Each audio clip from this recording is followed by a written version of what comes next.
My parents demanded I move out of my own house so my unemployed brother could have it, so I gave them a 48-hour eviction notice. They thought I was bluffing, but they underestimated my preparedness and my rage. They never saw the trap I had been documenting for 3 years. This is where the story truly begins, and you won't want to miss what happens. Make sure you're subscribed to see it through to the end. We're always curious. Where in the world are you all watching from today? Let us know in the comments. The email from my doctor felt like a punch to the gut, the words further testing and abnormalities blurring into an incoherent soup of panic. I was sitting at my kitchen island, the granite cold beneath my forearms, trying to steady my breathing. At 36, I was a senior project manager for a major construction firm. I managed $100 million budgets, oversaw teams of engineers, and navigated the complex egos of developers and city planners. I was the one who fixed problems, who anticipated risks. But this was a structural failure inside my own body, and I had no blueprint for it. My hand was still trembling when my parents, Brenda and Kyle, walked into the kitchen, followed by my younger brother, Ryan. They were laughing about a video Ryan had shown them on his phone. "Oh, Elizabeth, you're home early," my mother, Brenda, said, not as a question, but as a flat observation.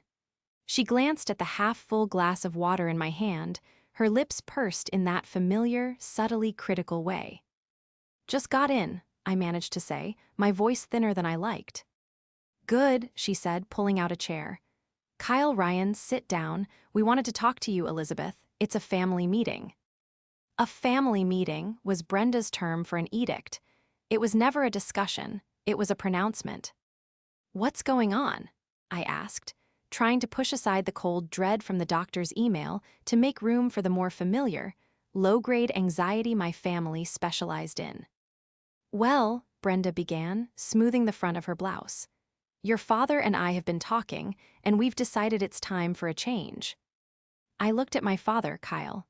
He was 62, a man who had once been boisterous and full of life, but had long since become a passive echo of my mother's stronger personality. He simply nodded, his eyes fixed on the salt shaker as if it held the secrets to the universe.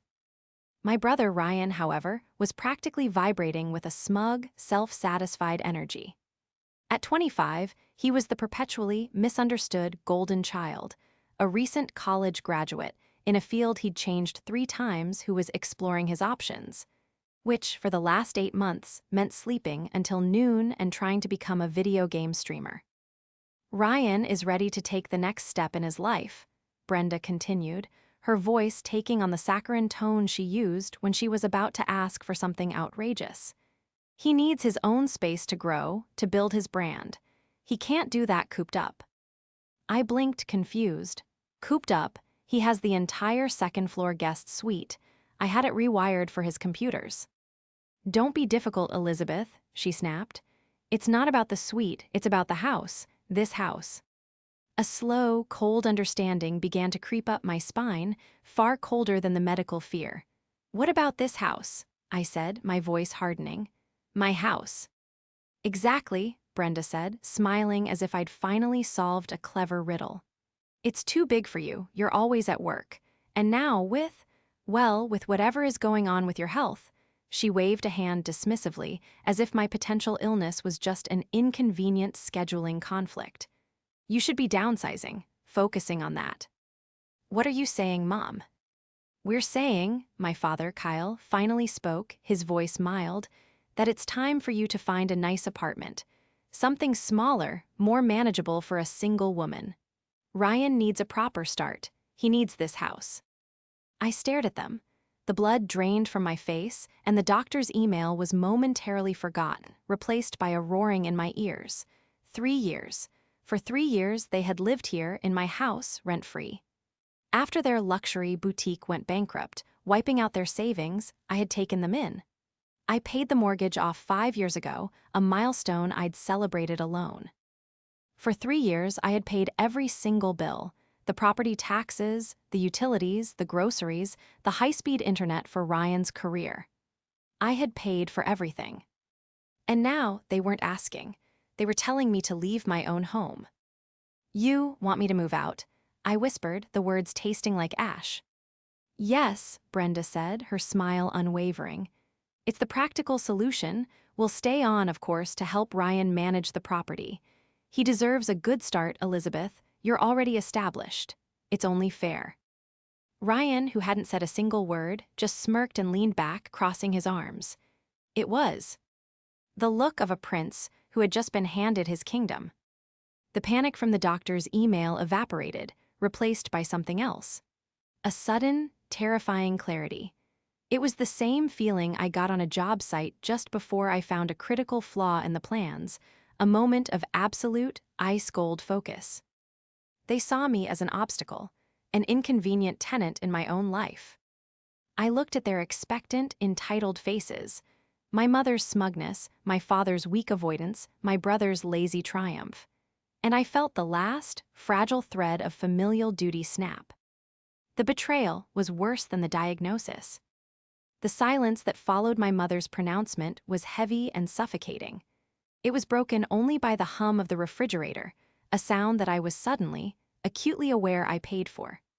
I looked at the three of them, a tribunal seated at my kitchen island, and felt a strange, chilling detachment. It was as if I were a project manager watching a build site from behind a glass window, seeing the structural flaws in real time. An apartment, I repeated, my voice flat. You want me to find an apartment? Exactly, Brenda said, clapping her hands together softly, as if I were a slow child who had finally understood a simple concept. Something with a concierge, perhaps. You work so hard, you deserve to have things taken care of. We've even been looking online for you. There are some lovely one-bedrooms in that new high-rise downtown. You'd love the view. The audacity of it was breathtaking. They had been researching my new, smaller life while living in my current, larger one. And Ryan, I turned to my brother, who was now idly scrolling through his phone, already bored with the meeting. You're okay with this, taking my house? He shrugged, not looking up. It's not taking it, Liz, it's just, smarter, you're never here, I'd actually use the space. It's a good investment for my brand. His brand, I said. The words hung in the air. His brand consisted of 74 followers on a streaming platform, half of whom were suspected to be bots he'd bought with the allowance I still gave my parents, which they undoubtedly passed on to him. Don't be like that, Elizabeth, Kyle, my father, chimed in, finally making eye contact. His gaze was pleading. We just want what's best for everyone. You've been so stressed lately. A change would do you good. A fresh start for all of us. That was the word they'd used. Start. Ryan deserved a better start. My 36-year-old self, with a terrifying medical email burning a hole in my inbox, was apparently past the point of needing a start. I was in my finish phase, meant to be tidied away into a one-bedroom apartment. I see, I said. I stood up, my chair scraping lightly against the tiled floor. The movement was sudden enough to make all three of them look at me. I need to process this. It's a lot to take in. Of course, dear, Brenda said, her smile tightening. She clearly expected an argument, a tantrum, tears. My calmness seemed to unnerve her. Take your time, but we should probably get the realtor to look at this place by the end of the week just to see what it's really worth. And you'll want to start packing. I nodded, my face a mask of polite consideration. You're right, I do need to start packing. I walked out of the kitchen, my footsteps measured. I didn't go to my bedroom. I went to my home office. I closed the heavy oak door and locked it. For a moment, I leaned my forehead against the cool wood, the adrenaline and the betrayal and the fear all warring within me. The email from my doctor was still open on my laptop. The house was supposed to be my sanctuary, the one place in the world I was safe. It was the physical manifestation of 2 decades of grueling work, of being the first on site and the last to leave, of battling sexism in a male-dominated industry, of sacrificing relationships and personal time.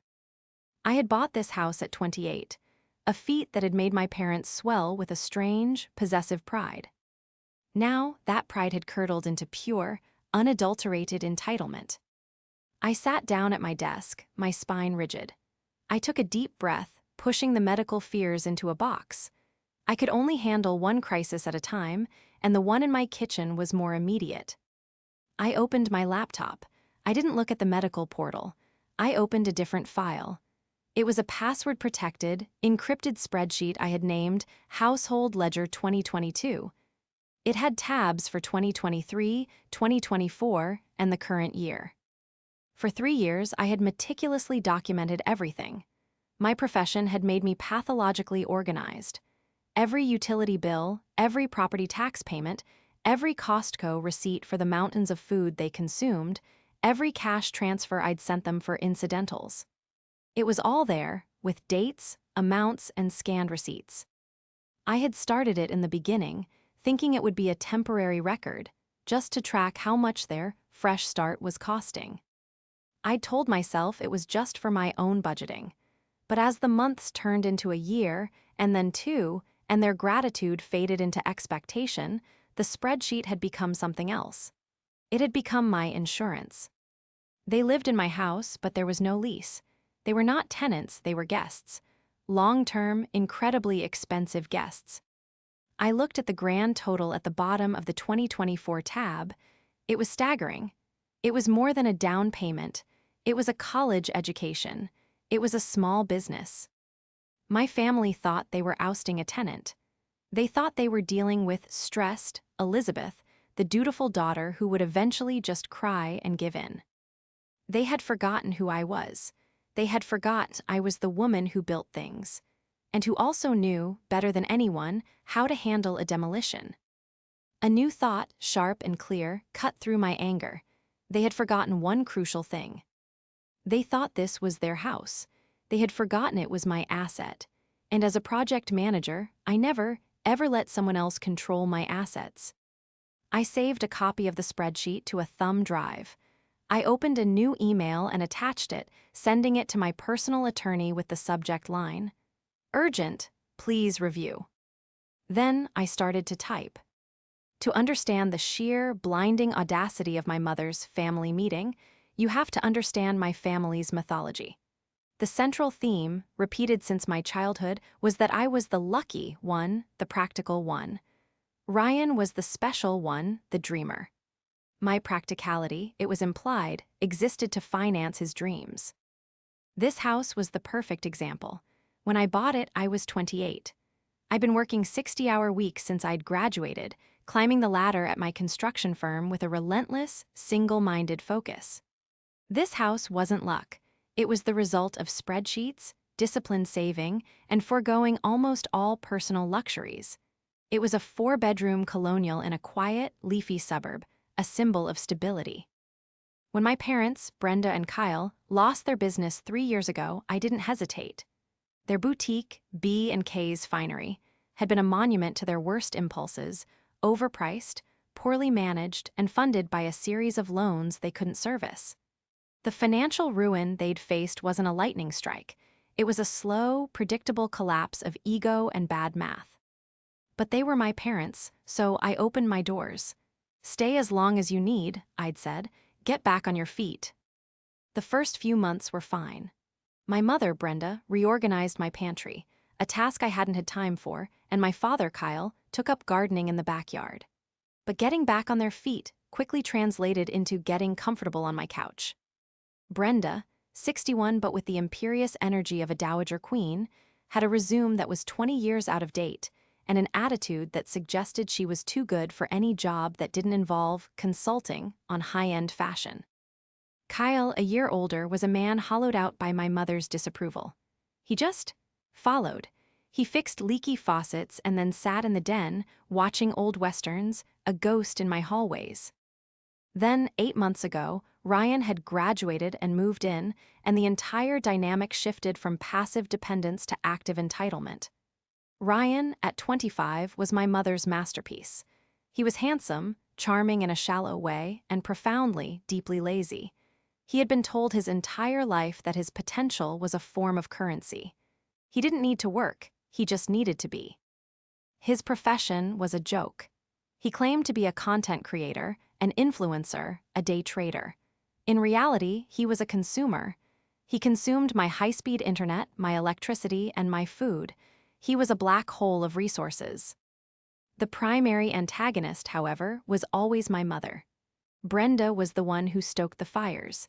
She was the one who saw my success not as a source of pride, but as a resource to be tapped.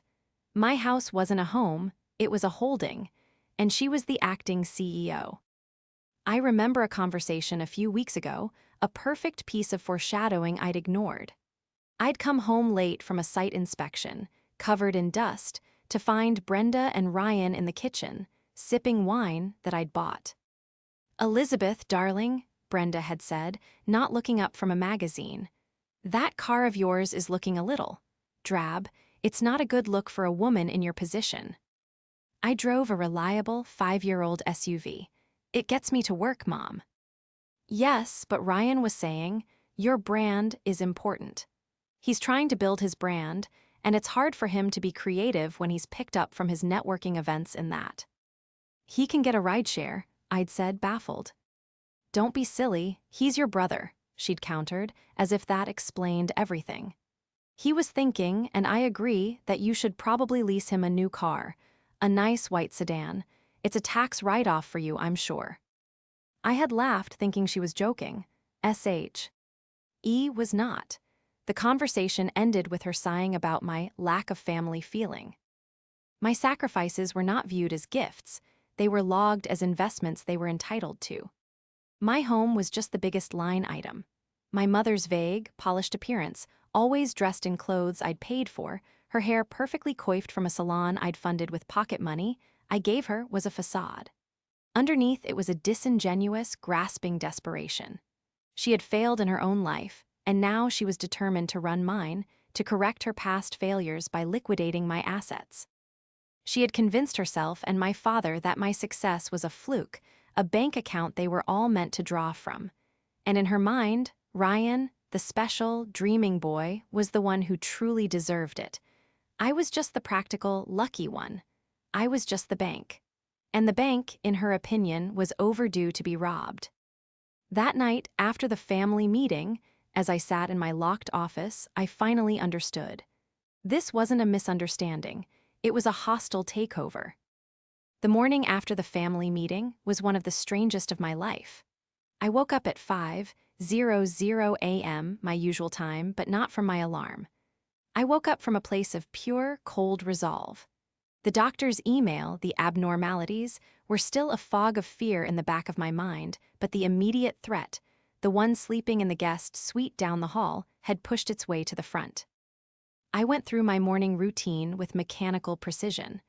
I put on my running gear and went out for a 3-mile run, the crisp morning air doing nothing to cool the simmering anger in my chest. When I got back, the house was still silent. They all slept in, of course. Their lives of leisure, funded by me, required a full 8 to 10 hours. This was the moment. My shift from victim to strategist was as clean as a surveyor's line. I was no longer a daughter managing a family dispute. I was a project manager handling a team of saboteurs. The clever trap wasn't just the spreadsheet. That was just the invoice. The trap was the law. They were tenants at will, or, more accurately, licensees. They had no lease, they paid no rent. They had the legal standing of a house guest who had overstayed their welcome by 1,095 days. Their demand that I leave was not just absurd, it was a stunning act of self-immolation. While the coffee brewed, I sat at my desk and pulled up the file my lawyer, David, had sent back to me at 11:30 p.m. last night. David was a pit bull, a man who specialized in real estate and contract law, and he'd been my attorney for years. His reply had been concise. "Elizabeth, this is insane, but they've given you a gift. Their verbal demand to you constitutes a clear break. We have them. What do you want to do?" I had replied with a single sentence. "I want them out, legally, immediately." Now I was executing the plan. The investigation phase was already complete, thanks to my 3 years of meticulous record-keeping. The household ledger file was my entire case. It totaled 81,450.22. That number, I thought, looking at it, was a grotesque monument to my own misplaced generosity. I printed out the summary page. Then I printed out a second document, a formal, legally vetted notice. It wasn't a 30-day notice to quit required for tenants. This was different. David had called it a notice to revoke license and demand to vacate. It stated that as non-paying licensees, their invitation to be on the property was hereby revoked, and they had 48 hours to remove themselves and their belongings. I heard footsteps upstairs. My mother, Brenda, coming down for her morning latte. I stood up, holding the two pieces of paper. This wasn't just a confrontation, it was a severance. Brenda entered the kitchen, wrapped in a plush silk robe I'd bought her last Christmas. She smiled at me, a bright, false smile. "Good morning, dear. I slept so well. I was dreaming about the new color palette for this kitchen. Ryan thinks a nice, clean white." "Good morning, Mom," I said, my voice perfectly even. I held out the papers. "This is for you, and Dad, and Ryan. You should probably all read it together." Her smile faltered. She took the papers, her eyes scanning the first one, the notice to vacate. Her face went from confused to indignant. "What is this? Elizabeth, this isn't funny. 48 hours? You can't be serious, we're your family." "This is not a joke," I said, my voice as hard as the granite countertop. "This is a legal notice. You have 48 hours to vacate my property. That means 9:00 a.m. on Wednesday." "You can't do this," she shrieked, her voice climbing. We'll sue you, we have rights." "No, actually, you don't," I said, tapping the second piece of paper she was still holding, the ledger summary. "That's the second part of your choice. It's an invoice." She looked down at it, her brow furrowed. "What? $81,000? What is this nonsense?" "That," I said, "is a highly itemized bill for 3 years of lodging, food, utilities, taxes, and incidentals. That is what you owe me." Just then my father and Ryan stumbled into the kitchen, drawn by the noise. "What's going on?" Kyle asked, rubbing sleep from his eyes. "Elizabeth is throwing us out," Brenda screeched, thrusting the papers at him. "She's gone insane." Ryan just laughed. "What, like, I'm mad at you throwing us out? Come on, Liz, what's the big deal?" "Here's the deal, Ryan," I said, turning my full attention to him. "You have 2 options. Option A, you are all packed and off my property by 9:00 a.m. on Wednesday. You walk away, and I will forgive the $81,450 debt you've incurred. We call it a clean break." I paused, letting that sink in. "And option B?" my father asked, his voice a terrified whisper. "Option B," I said, my voice dropping, "is that you are not gone. At 9:01 a.m. on Wednesday, my lawyer, who is on standby, files this eviction notice and a civil suit against all 3 of you for the full $81,000, plus legal fees. I will garnish wages, if you ever get any. I will put a lien on any property you ever try to buy. I will ensure you never get back on your feet, because you will be spending the rest of your lives paying me back." The kitchen was silent. The color had drained from Brenda's face. My father looked like he was going to be sick. Ryan, for the first time, looked scared. His smug smirk was gone, replaced by a look of wild, dawning horror. You wouldn't," my mother whispered. "You demanded I leave my own house so my unemployed brother could build his brand," I shot back. "You sat there, after I've supported you for 3 years, and told me to get out. You have 47 hours and 58 minutes to discover just how serious I am." The immediate aftermath of my announcement was pure, glorious chaos. My mother, Brenda, was the first to break the stunned silence. She did not, as I expected, dissolve into tears or apologies. Instead, she doubled down on the one emotion she knew: indignation. $81,000, she shrieked, the ledger summary trembling in her hand. How dare you put a price on family, on the food we've shared? This is obscene." "You're right," I said, my voice dangerously calm. I took a sip of my coffee. "It is obscene. It's an obscene amount of money for 3 adults to expect one person to pay for them, and then to have the audacity to kick that person out of her own home." "We didn't mean kick out," my father, Kyle, stammered, wringing his hands. He was desperately trying to reframe the narrative. We meant a transition, a discussion. We were just brainstorming. You brainstormed a new life for me in a one-bedroom apartment while you divvied up my assets, I countered. You told me to start packing. That's not a discussion, Dad. That's a directive. But this list, Brenda was back, pointing at the paper. Internet? You're charging us for internet. We're your parents. Ryan is your brother. This is what you do for family. No, Mom, I said, setting my mug down with a definitive click. This is what I did. What you do for family, apparently, is try to steal their house. And I'm done. The charity is over. Ryan, who had been pale and silent, finally found his voice. It was cracked with an unfamiliar panic. You're crazy, Liz. You're not going to sue us. You'd be a laughingstock. Woman sues her own parents. You'd be humiliated. It was a poorly executed threat, a child's understanding of consequences. He was trying to shame me back into compliance. Am I? I raised an eyebrow. Or would the story be dutiful daughter, after supporting her ungrateful family for 3 years, is forced to take legal action after they try to make her homeless? I'm a project manager, Ryan. I'm very, very good at framing a narrative. And unlike you, I have documentation. This was the key reveal. The spreadsheet wasn't just a number. It was a 3-year-long, dated, and itemized story of their entitlement. They thought my generosity was a weakness. They were only now discovering it was a meticulously documented trap. Brenda's face crumpled. This was not the script. She was supposed to be the matriarch graciously accepting the keys to her new kingdom. Instead, she was a non-tenant being served with an eviction notice. You've been tracking us, she whispered, and for the first time, I heard real, genuine shock in her voice. The cold-blooded nature of the spreadsheet, the act of my having recorded their every expense, was what truly horrified her.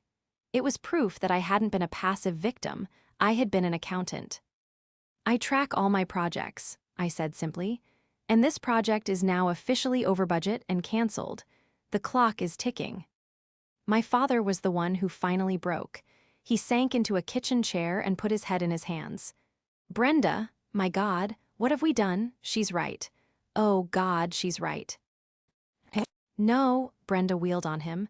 Don't you dare side with her. She is ungrateful. After everything after everything. She couldn't finish the sentence. After everything what? After everything they had taken. Ryan's reaction was the most telling. His fear was already morphing back into his default setting, petulance. Fine, we'll go, but you can't expect us to find a place in 48 hours. That's insane. We'll need at least a month. And you'll have to give us money for the deposit. I almost laughed. The entitlement was so deeply ingrained it was reflexive. You have 48 hours, not a minute more, I said. And as for money, I believe I've given you enough. In fact, I'd say I've given you 81,450.22 too much. I picked up my briefcase, walked to the front door, and slipped on my shoes. I have to go to work, I said, opening the door. I have a project to manage. I suggest you start one of your own. It's called packing. I've left a box of heavy-duty trash bags by the recycling bin. You'll need them. I left them standing in the kitchen, the legal papers on the granite island between them. A ticking bomb that had finally, satisfyingly, gone off. I spent the rest of that day at my construction site, my phone buzzing in my pocket. I ignored it. The physical reality of my job, the smell of concrete and sawdust, the roar of machinery, the tangible progress of steel rising from the ground, was a welcome antidote to the rot that had taken over my home. I was building something real, while they were trying to tear down what I had already built. When I got home at 7:00 p.m., the house was eerily silent, but it wasn't empty. The first thing I saw was that my mother had made a desperate, pathetic attempt to regain control. She had gone into my office. The door, which I had left unlocked, was ajar. Inside, my desk drawers were open. She had been looking for something. A will, a deed, some imaginary document she could use as leverage. It was a clumsy, desperate move. All my important documents, The deed, my passport, my financial statements were in a safe deposit box. The only thing on my desk was my work laptop, which was password protected and encrypted. Looking for something, I asked from the doorway. Brenda jumped, her hand flying to her chest. She was standing by my file cabinet. I was looking for a pen. You were in my private office, in my private drawers, looking for a pen, I said, my voice dead flat. You are trespassing, Mom, in a house you've been legally asked to vacate. Don't you use that tone with me, she snapped, falling back on her only defense. I am still your mother. And you are still a guest with 35 hours left on the clock, I retorted. Get out of my office. She fled, her pride wounded, but my point had been made. The power dynamic had been permanently severed. The true escalation, however, came from Ryan. He was still struggling with his loyalty, or rather, with the cognitive dissonance of his special status being revoked. He found me in the kitchen, where I was making a simple salad for dinner. You're really going to do this? He asked, his tone halfway between a plea and a threat. You're going to make us homeless, your own family. I'm not making you anything, I said, not looking at him as I chopped a cucumber. You made a choice when you agreed with Mom's plan. This is the consequence. She's just worried about me, he said, his voice rising. You've always had it easy, Liz. You're good at all this. This work stuff. It's harder for me. I have to think about my image. Your image? I finally turned to him, the knife in my hand. Your image is that of a 25-year-old man living off his sister who then tries to steal her house. That's not an image, Ryan, that's a failure.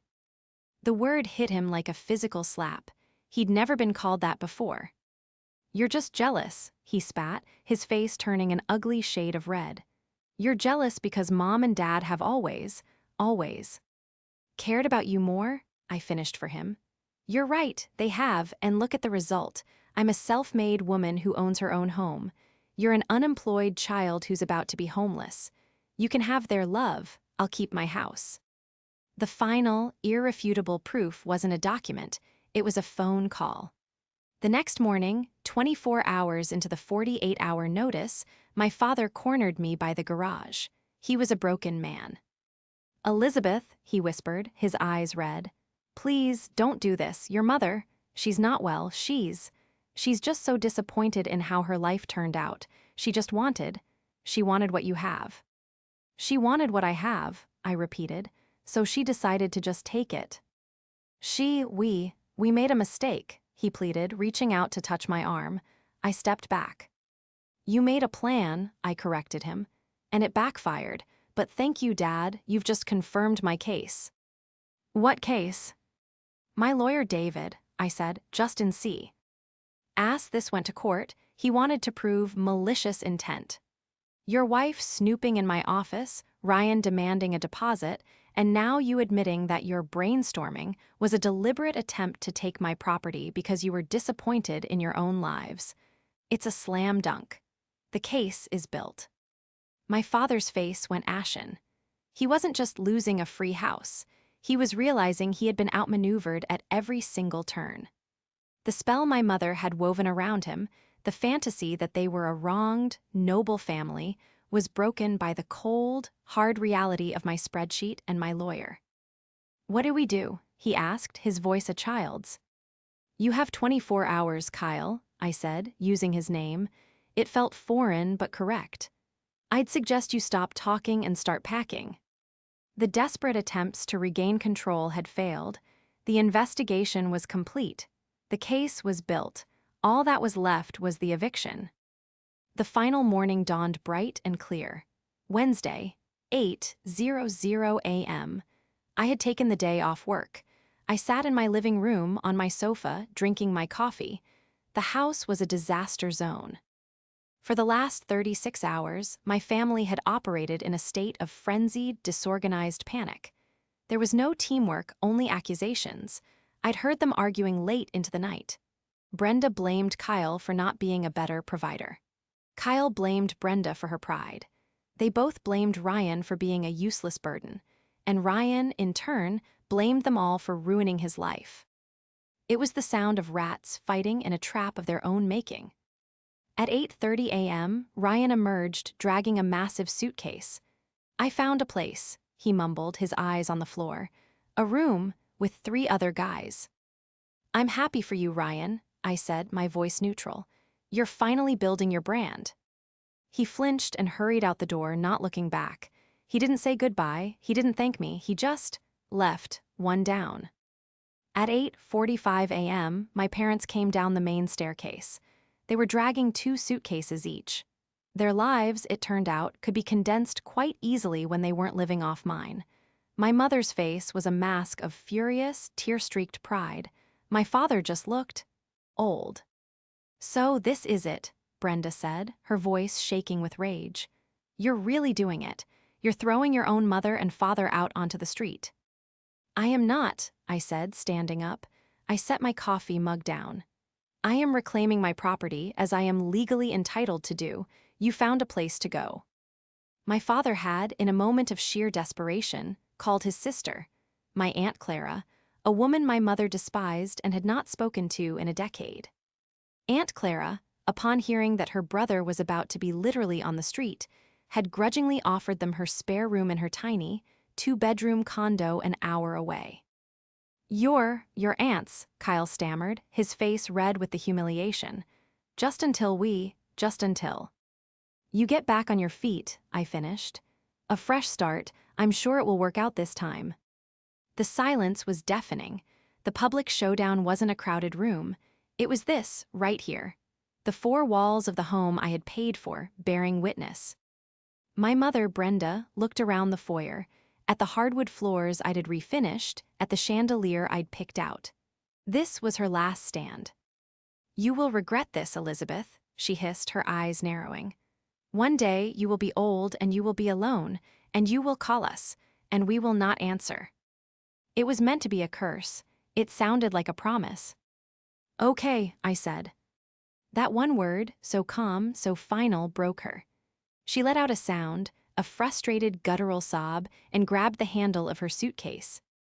"Kyle, let's go. I cannot breathe this ungrateful air for one more second."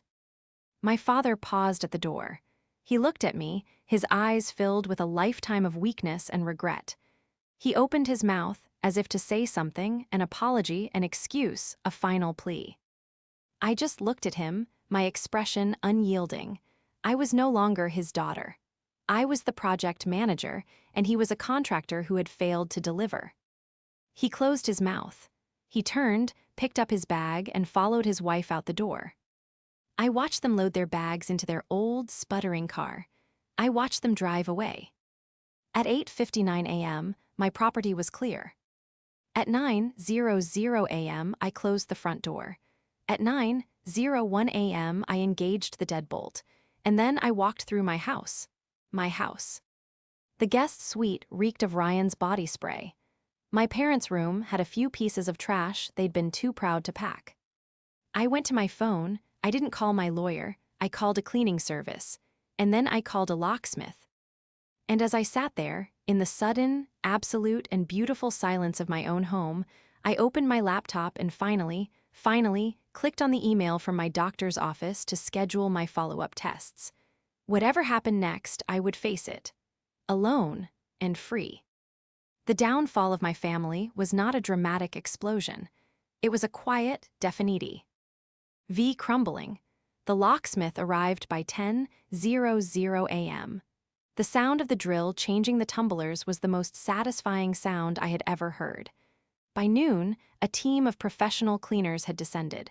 They scrubbed, steamed, and ozoned every trace of my family out of the house. When they left, the air itself felt lighter. The first few weeks were a strange adjustment. The silence was absolute.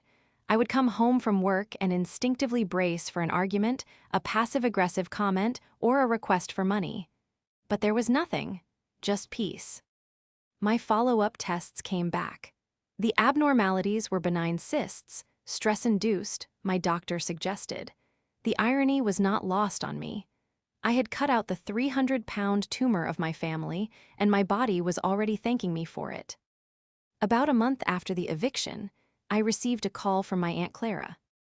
Elizabeth, she said, her voice weary, I wanted to say thank you. For what? I asked, confused. For giving me the full story, she said. Your father, he and Brenda are parasites. She tried to tell me you were the monster, but I've known Brenda for 40 years.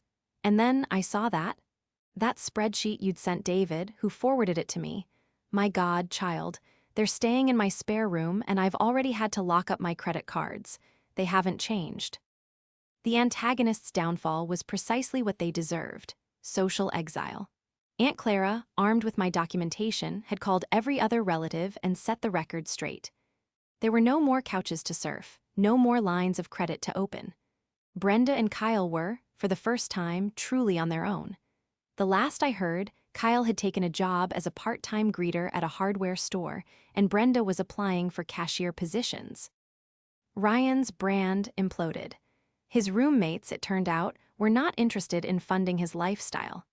He lasted 2 months before he, too, had to get a job stocking shelves on the night shift at a local grocery store. The reconciliation I sought was not with them, it was with myself. I redecorated the guest suite, turning it into a beautiful home gym and meditation space.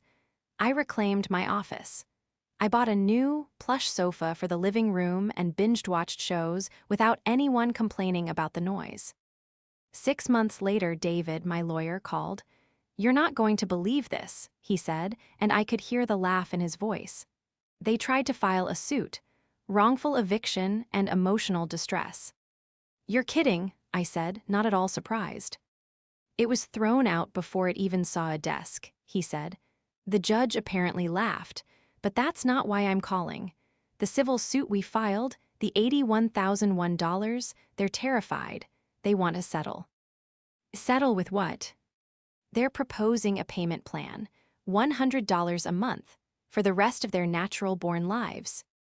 I thought about it. I thought about the legal fees, the stress, the principle. Then I thought about my peace. David, I said, tell them I'll accept, but on one condition.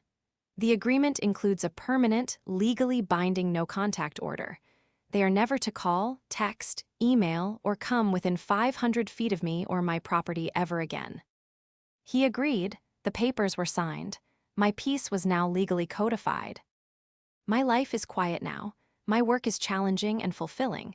I'm finally dating a good man, someone who respects my boundaries and admires my strength. My house is a sanctuary. Sometimes I look at that $100 monthly deposit in my bank account. It's not about the money, it's a reminder. A 1,300-word story of its own, written in dollars and cents. It's the price of my freedom. And it's a debt they will never, ever be able to fully repay. But I am, at last, vindicated. And I am finally, completely at peace.